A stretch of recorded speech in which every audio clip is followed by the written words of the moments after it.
سب سے زیادہ خطرناک نظر کس کی لگتی ہے اور لگ جائے تو علاج کیا ہے؟ یہ بڑا اہم ایشو ہے ہمارے معاشرے کا۔ ایک نظر بد وہ ہوتی ہے جو کسی ناپسند کرنے والے کی لگے، حسد ہو یا نہ ہو، بس وہ ناپسند کرتا ہے اس لیے نظر لگ گئی۔ دوسری نظر بد وہ ہوتی ہے جو کسی اپنے کی لگ جاتی ہے، بعض اوقات جو ہے وہ ماں باپ کی اولاد کو لگ جاتی ہے، اس لیے ماشاء اللہ کہنے کی جو ہے وہ عادت بنائی جائے، بلکہ حدیث میں ہے کہ ماشاء اللہ لا قوت الا باللہ، یہ کہہ دیا جائے تو نظر نہیں لگتی۔ جیسے کسی کی اچھی گاڑی دیکھی، اچھے کپڑے دیکھے تو کہہ دیا کریں ماشاء اللہ لا قوت الا باللہ، یعنی یہ کہہ دیں گے تو نظر جو ہے وہ نہیں لگے گی۔ چاہنے والے کی بھی نظر لگ جاتی ہے اور بعض اوقات اپنی بھی نظر لگ جاتی ہے، اس لیے ذرا سیلفیوں سے بھی جو ہے وہ پرہیز کرنی چاہیے۔ ہم جتنی سیلفیاں لیتے ہیں نظر بھی اتنی ہی لگتی ہے۔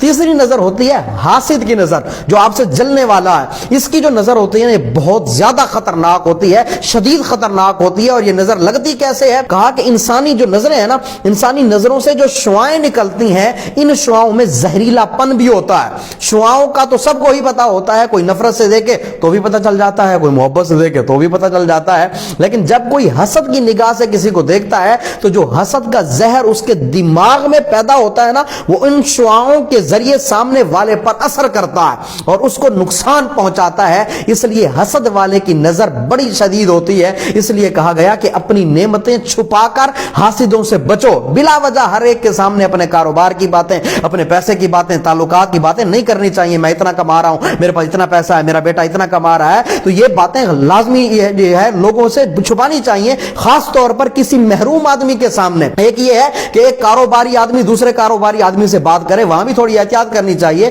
ایک یہ ہے کہ ایسے بندے کے سامنے بات کرنا جو محروم ہے، وہ نگاہ حسرت و نگاہ حسد ڈال دے گا تو اس سے بچنا چاہیے۔ اس لیے پہلے کے جو علماء ہوتے تھے نا، وہ فرماتے تھے کہ بازار سے کھانا خرید کر بھی نہ کھاؤ۔